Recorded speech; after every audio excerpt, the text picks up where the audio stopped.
পঢ়িছিলো সৰু থাকোঁতে কথাৰে নহয় প্ৰগতি কৰিব লাগিব হাতেৰে যত্ন কৰিলে ৰত্ন পাই পঢ়িছিলো সৰু থাকোঁতে কথাৰে নহয় প্ৰগতি কৰিব লাগিব হাতেৰে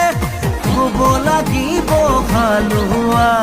হ'ব লাগিব বনোৱা আৰে হ'ব লাগিব হালোৱা হ'ব লাগিব বনোৱা